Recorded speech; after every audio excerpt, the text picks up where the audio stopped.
ya. Aja. Assalamualaikum warahmatullahi wabarakatuh. Selamat pagi menjelang siang semuanya. Pagi, Bang. Hari ini kita akan melanjutkan materi kita ya. Materi yang akan kita bahas hari ini adalah tentang overload dan override. Nah, sebenarnya kan sudah saya kasih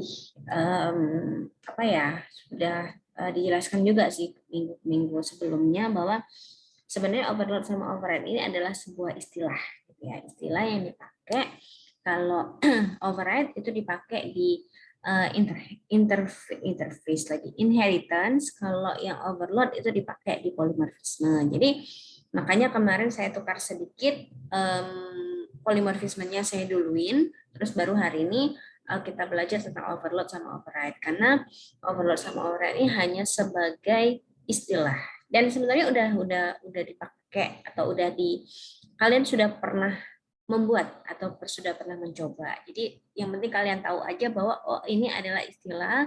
Kalau misalnya ada istilah overload sama override, yang mana override itu sebenarnya lebih dipakai pada saat inheritance, sedangkan kalau overload itu dipakai pada saat di polimorfisme, ya gitu. Oke, sekarang mungkin langsung aja ya, saya akan tampilkan video pembelajarannya. Nanti setelah itu baru akan saya jelaskan kembali ya secara singkat.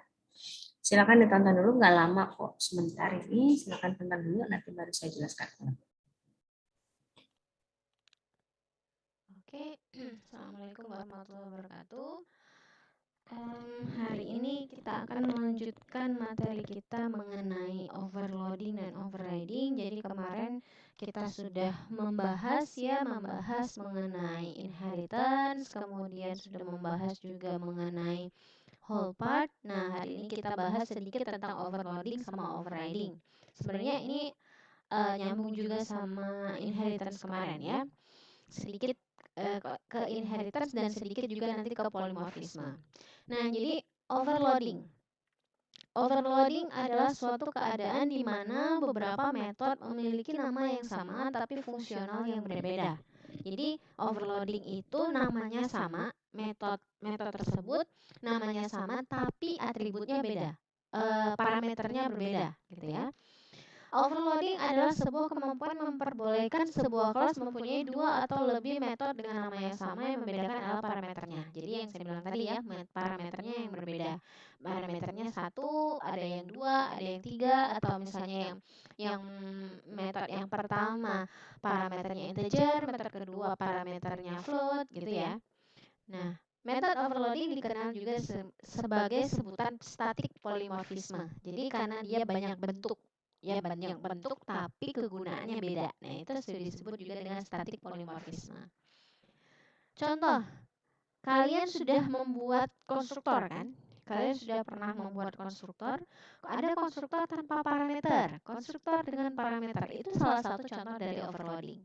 Ya, salah satu contoh atau penerapan dari overloading.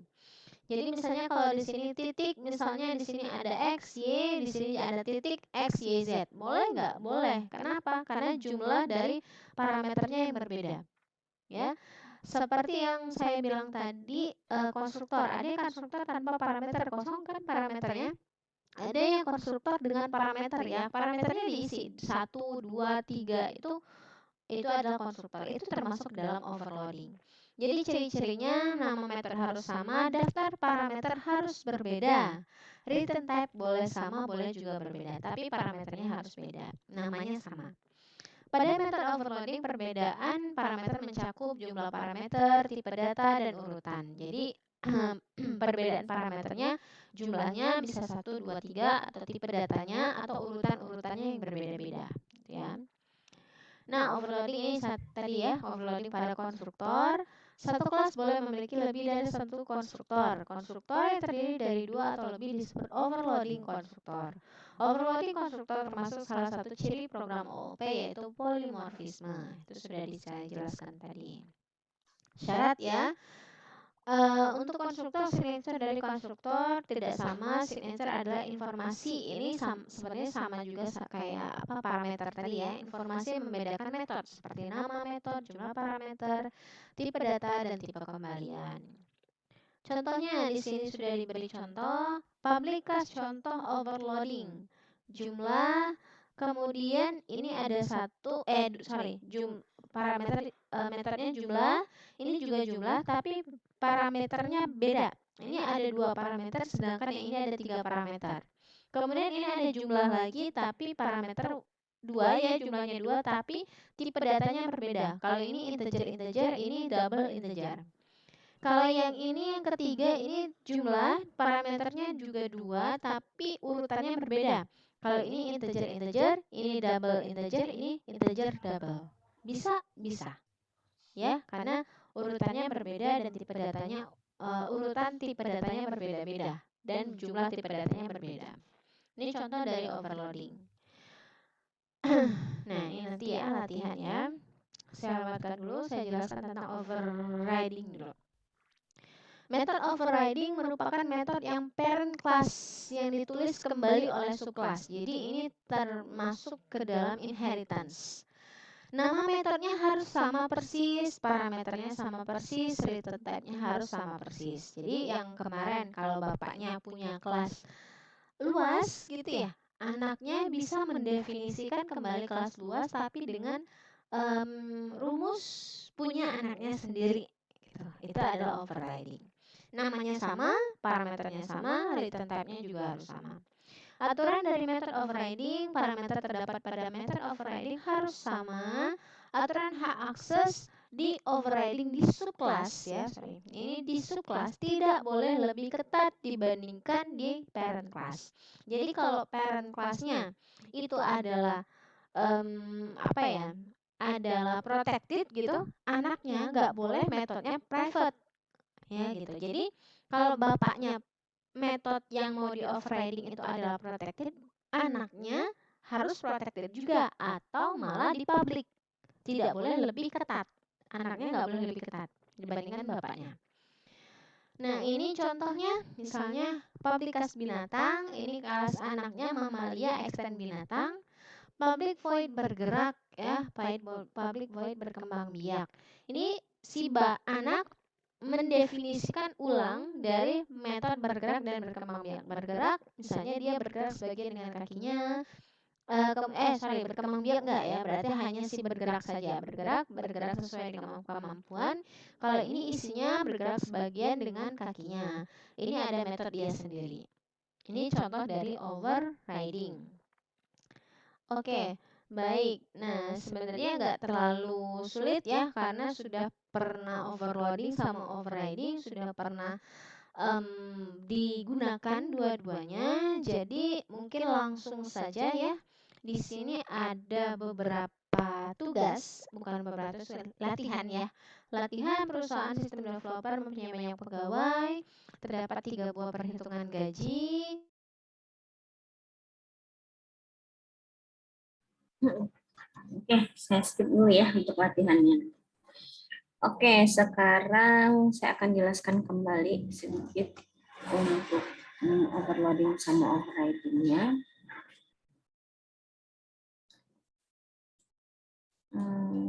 Ya. Nah, jadi pertama overloading dulu. Overloading ini sebenarnya disebut dengan polimorfisme atau static polimorfisme, di mana suatu keadaan beberapa metode memiliki nama yang sama tapi fungsionalitas yang berbeda. Jadi dia punya nama yang sama tapi isinya berbeda, gitu, atau tugas dari masing-masing metode tersebut berbeda. Nah, jadi di sini contohnya kalau sudah biasa kalian ini ya pakai, kita kan sudah pernah bikin konstruktor. Konstruktor itu kan bisa, kadang kan saya minta buat konstruktor. Yang pertama konstruktor tanpa parameter, berarti mengisi dengan nilai default. Kemudian ada satu lagi konstruktor dengan parameter. Ya, parameternya apa? Misalnya sesuai dengan atribut yang dimiliki oleh kelas tersebut.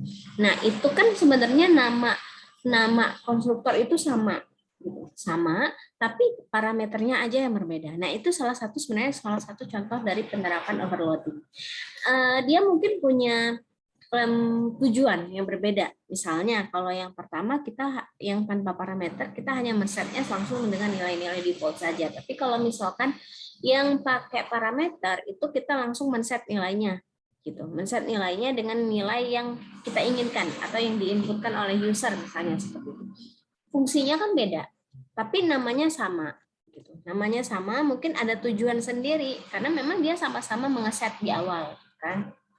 Nah, jadi itu adalah overloading. Makanya dia disebut dengan static polymorphism. Polymorphisme itu kan banyak bentuk. Nah, ini salah satu contohnya di dalam istilahnya yaitu adalah overloading. Jadi banyak bentuknya yang banyak. Nah, di sini contohnya ya, titik ada XY, terus ada titik XYZ misalnya. Terus ciri-ciri overloading namanya harus sama.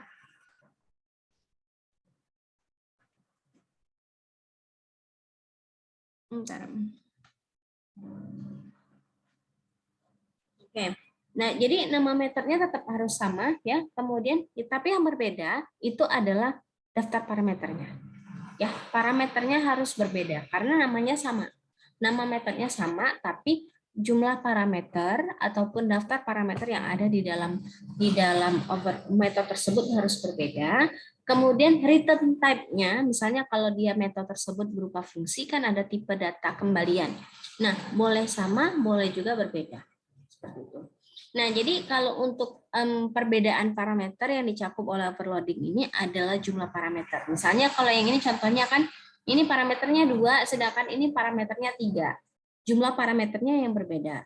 Atau tipe data dari parameter itu tersebut berbeda. Misalnya, yang pertama dia sama-sama 2, jumlahnya sama-sama 2.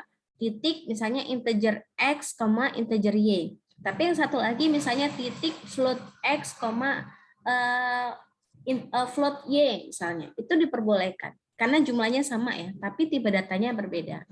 Karena nanti ketika dipanggil dia akan mengikuti tipe data yang kita inputkan atau tipe data yang kita masukkan gitu. Terus ada juga boleh urutan dari tipe data yang berbeda. Misalnya titik integer x, float y. Terus boleh juga ada nanti satu meter lagi titik float y, integer x. Kebalik ya. Nah, itu masih bisa, masih diperbolehkan.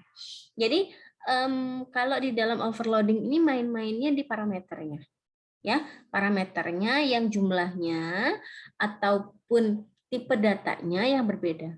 Jadi kalau misalnya sama persis itu juga nggak boleh. Tipe datanya tipe data di dalam parameternya sama persis juga nggak boleh. Tapi misalnya satu integer x float y, satunya integer x integer y boleh gitu, masih diperbolehkan karena dia berbeda ya. Ada yang berbeda. Nah, itu. Nah, ini yang konstruktor yang saya bilang tadi bahwa kita biasanya overloading konstruktor ya, lebih dari satu konstruktor yang kita buat. Ada yang biasanya saya minta tuh kemarin-kemarin kan konstruktor tanpa parameter, konstruktor dengan parameter. Tuh. Kemudian ya signature sama sih sebenarnya, nama metodenya sama, jumlah parameter dan tipe datanya yang berbeda ya. Nah, ini contoh dari overloading. Jadi contoh overloading di sini ada satu kelas ya, satu kelas contoh overloading. Di dalam satu kelas ini punya metode berapa metode? 1 2 3 4. 4 metode yang namanya sama, yaitu adalah jumlah. Tapi parameternya berbeda. Ya, tapi parameternya berbeda. Jadi di sini jumlah, parameter pertama integer A, integer B. Kemudian parameter metode kedua sama sih, masih jumlah juga, tapi parameternya ada 3, A, B, C. Gitu. Terus yang ketiga ini metodenya sama, masih namanya jumlah, tapi parameternya berbeda, yaitu double A sama integer B. Yang terakhir sama, namanya sama metodenya masih jumlah juga, tapi beda kebalik ya, integer B, double A. Gitu ya, itu nggak masalah, benar masih bisa dijadikan sebagai overloading ya, karena kalau untuk penjumlahan kan banyak ini ya, banyak cara, bukan hanya tetap selalu penjumlahan 2 angka gitu atau 2 operator operan gitu ya, enggak, tapi bisa juga 3, terus bisa dijumlahkan antara integer sama atau bilangan bulat sama bilangan berkoma, begitu kan bisa dijumlahkan. Nah, jadinya dia punya metode yang sama, namanya tetap jumlah kan, penjumlahan, tapi fungsinya berbeda. Yang pertama itu menjumlahkan 2 angka yang tipe datanya integer semua. Kalau yang kedua menjumlahkan 3 angka dengan tipe data integer. Yang ketiga ini menjumlahkan antara double sama integer gitu. Yang keempat menjumlahkan antara integer sama double. Fungsinya yang berbeda, tapi mereka sama-sama penjumlahan. Iya, operasinya sama, bukan cara sih. Apa yang dikerjakan di dalam itu sama, tapi tujuan atau fungsinya yang berbeda. Nah, ini overloading. Nah, perlu diingat bahwa di dalam overloading ini tidak mewajibkan harus inheritance atau tidak mewajibkan harus turunan. Jadi nggak pakai turunan juga boleh atau masih bisa. Karena apa? Karena ya memang dia hanya butuh dalam satu kelas, masih bisa dikerjakan atau bisa diisi. Jadi tidak harus ada extend-nya atau tidak harus ada turunannya, begitu. Ya, kalau untuk overloading. Nah, sekarang kita masuk ke dalam overriding. Kalau overriding ini bukan murni, wajib inheritance ya, karena dia akan mengoverride atau meredefinisi metode yang ada di superclass. Jadi akan dituliskan ulang ya, seperti yang inheritance kemarin tuh. Ini ya, merupakan metode parent yang ditulis kembali oleh subclass-nya. Jadi metode yang sudah ada di superclass itu akan diredefinisi atau dituliskan ulang atau diubah isinya oleh subclass-nya. Tapi bedanya apa? Ciri-ciri dari overriding itu nama metodenya harus sama, jumlah parameternya harus sama, return type-nya harus sama. Yang berbeda apa? Hanya isinya aja. Hanya isi di dalam metodenya, body dari metodenya itu sendiri yang berbeda, yang berubah ya. Beda sama overloading tadi. Kalau overloading kan nama parameternya berubah, bukan nama parameter, jumlah parameter ataupun tipe datanya berbeda gitu.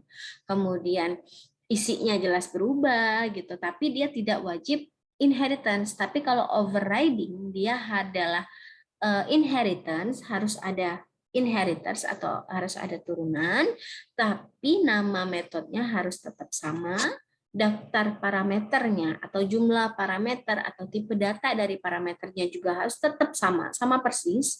Terus kalau metodenya berupa fungsi, maka return type-nya pun harus sama. Begitu, ya. Jadi aturan overriding ya dia mengoverride di subclass harus sama dengan parameter yang ada di parent atau di superclassnya. Kemudian hak akses dari anaknya atau yang metode yang mengoverride itu tidak boleh lebih ketat. Jadi kalau induknya atau bapaknya atau parent class-nya itu tipe data dari metodenya adalah protected, maka turunannya nggak boleh private gitu ya. Minimal sama ataupun lebih tidak ketat atau lebih umum ya dibandingkan yang bapaknya. Ini benar-benar inheritance sekali kalau overriding. Nah, contohnya seperti ini ya, kemarin juga sudah kalian sempat bikin gitu. Ini kelas binatang, ada bergerak, ada berkembang biak gitu ya. Bergerak di dalam metode induknya itu hanya dituliskan bergerak sesuai kemampuan karena nggak bisa didefinisikan kan bergerak binatang itu bergerak yang mana, banyak kan binatang nggak bisa didefinisikan secara eksplisit gitu, jadi hanya secara umum. Berkembang biak juga dia ya berkembang biak sesuai kemampuan, jadi lebih umum ya, jadi isinya belum bisa kita eksplisitkan karena binatang ya banyak cara berkembang biaknya. Nah, sekarang kita mulai masuk ke dalam turunan dari binatang tersebut. Itu salah satunya adalah mamalia contohnya. Nah, jadi di sini metode bergerak itu di-override oleh kelas anak. Jadi oleh kelas mamalia di-override. Yaitu bergerak, kalau tadi kan hanya secara umum di kelas induk, sekarang di kelas anak dia mamalia bergerak sebagian besar dengan kaki. Jadi udah lebih spesifik atau bisa dieksplisitkan gitu ya. Kemudian dia ada metode juga berlari tambahan punya dia sendiri ya. Nah, ini yang metode yang di override. Jadi namanya sama, jumlah parameter karena di sini nggak ada parameter ya tetap jumlah parameternya harus sama persis. Tidak boleh ada yang misalnya di sini tidak ada parameter terus anaknya nanti nambahin parameter, itu nggak bisa. Karena dia override. Dia memang harus hanya mendefinisikan ulang body dari metodenya saja. Nah, dipanggilnya seperti biasa ya. Oke. Oke, baik. Mungkin itu aja yang bisa saya jelaskan untuk overloading sama overriding. Kalau ada yang mau ditanyakan, silakan boleh.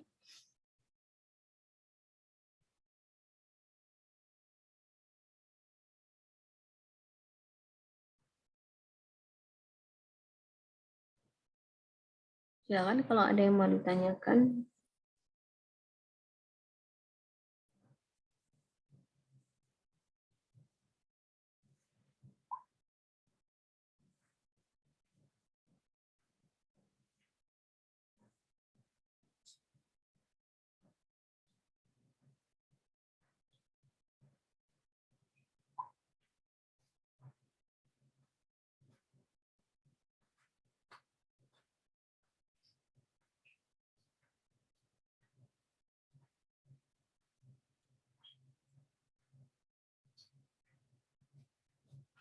Oke, kalau ada yang mau ditanyakan, silakan. Kalau belum,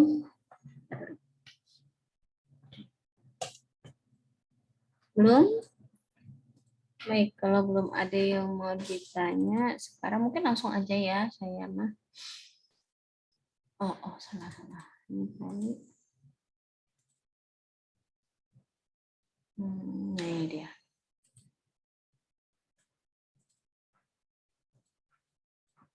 Oke. Bilingual ya.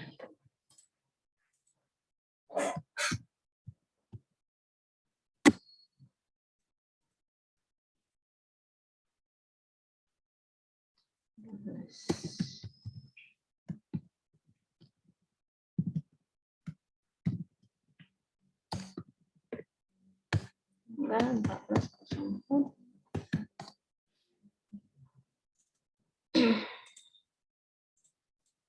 Oke, sambil nunggu kalau ada yang mau ditanyakan silakan.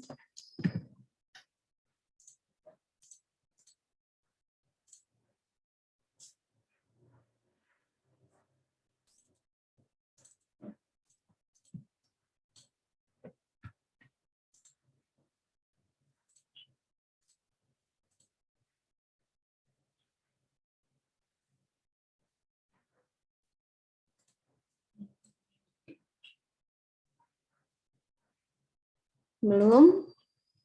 Baik, kalau belum ada yang mau ditanyakan, langsung aja ya. Mungkin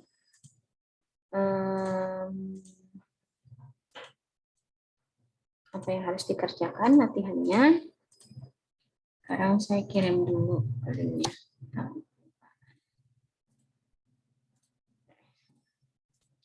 Saya jelasin dulu. Nah,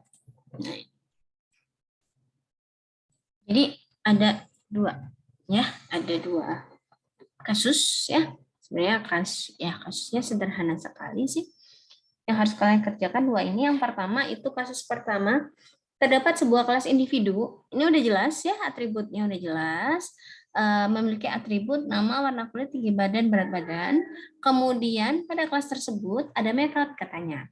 Metode konstruktor tanpa parameter, set identitas yang hanya mengisi nama, set identitas yang hanya mengisi nama dan warna kulit, kemudian mengisi nama, warna kulit, dan tinggi, dan ada 4 ya sama berat badan. Kemudian dicetak, mencetak semua atribut dari kelas ya. Soal kedua, kasus kedua ini terdapat kelas pegawai dengan atributnya ada 3. Kemudian pada kelas pegawai tersebut terdapat beberapa metode. Metodenya ada konstruktor tanpa parameter dengan parameter, setter getter dari setiap atribut, kemudian get gaji yang hanya mengembalikan nilai 2 juta. Ya. Kemudian ada kelas kedua yaitu kelas dosen yang merupakan turunan dari pegawai. memiliki jumlah atribut. Atribut tambahan maksudnya, yaitu adalah jumlah SKS dan tarif SKS 50.000. Kelas dosen memiliki metode konstruktor tanpa parameter dan parameter, dan dengan parameter. Maksudnya yang satu dengan tanpa parameter, yang satunya lagi dengan parameter ya. Parameternya adalah NIP, nama, alamat, kemudian setter jumlah kelas, ya, kemudian get gaji dengan rumus gaji total sama dengan jumlah SKS dikali tarif SKS. Terus kelas ketiga itu adalah kelas staff, turunan dari pegawai juga, yang mempunyai atribut tambahan yaitu jumlah kehadiran dan tarif harian. Kemudian kelas staff itu punya metode konstruktor tanpa parameter, kemudian konstruktor dengan parameter. Parameternya adalah NIP, nama, alamat, kemudian setter jumlah kehadiran, kemudian get gaji. Rumusnya adalah gaji total sama dengan jumlah kehadiran dikali tarif harian. Tuh. Oke, jadi kalian diminta tugasnya kalian diminta untuk membuat merancang sama merancang kelas-kelas yang ada di sini. Boleh beserta isinya boleh. Jadi ada badinya ya apa yang dikerjakan. Jadi rancang kelas, kemudian atributnya, kemudian metode-metodenya. Misalnya metode pertama konstruktor isinya apa, metode kedua dan nanti jadi ini merancang kelas ininya dulu ya, belum kelas minnya. Nah, silakan dirancang dulu kelasnya. Oke, ada yang mau ditanya tentang tugasnya? Silakan. Di situ yang di link yang di chat tadi ya sudah ada kelompoknya 6 kelompok, nanti akan saya bagi. Kemudian soalnya sudah ada di folder itu juga ya, di latihan overloading overriding. Oke, silakan kalau ada yang mau ditanya. Izin bertanya, Bu. Boleh. Ini jadi tugasnya itu langsung codingnya ya, Bu ya? Boleh, ya udah langsung coding nggak apa-apa. Tapi nge-mainnya nggak usah dulu, ya. Boleh langsung coding nggak apa-apa.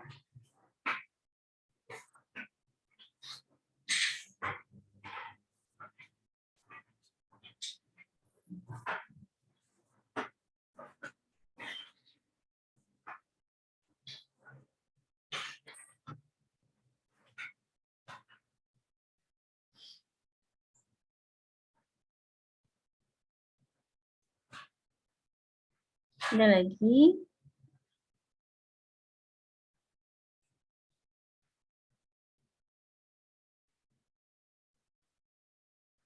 Belum? Oke, baik. Mungkin saya langsung buka breakout room ya. Oh ya, pengerjaannya seperti biasa 1 minggu saya kasih waktu. Kebetulan juga besok libur kan. Saya juga baru lihat tanggal tadi.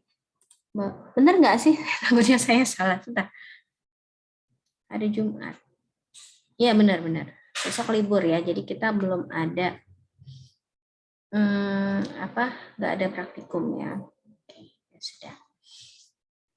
Begitu ya. Jadi nggak ada praktikum besok. Nanti paling kita juga masih ada waktu kok. Masih nyaman ya. Karena memang materinya sudah overloading overriding sih habis. Gitu.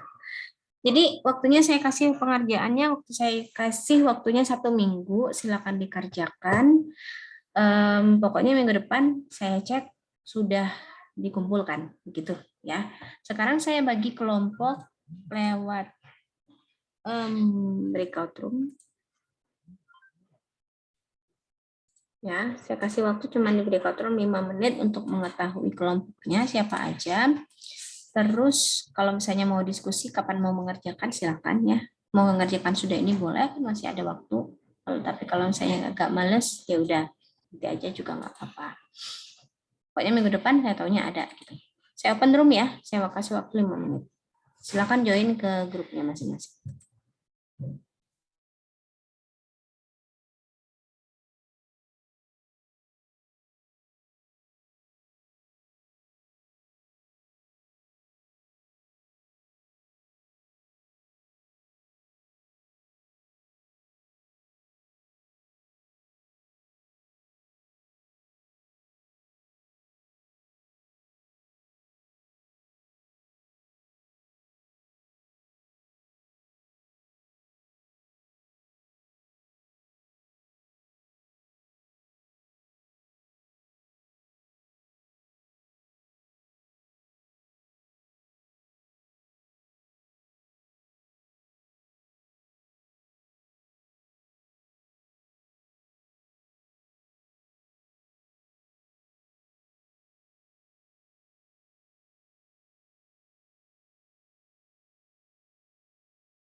Oke, sudah? Ya, jadi sudah tahu ya kelompoknya siapa aja. Ada yang mau ditanya? Enggak? Sampai sini? Belum? Baik, kalau belum, mungkin untuk hari ini saya cukupkan sampai di sini dulu. Terima kasih atas partisipasi dan kerjasamanya. Sorry, kenapa ini kok ketok-ketok. Terima kasih atas kerjasama dan partisipasinya hari ini. Saya tutup dan saya akhiri. Wassalamualaikum warahmatullahi wabarakatuh. Waalaikumsalam warahmatullahi wabarakatuh.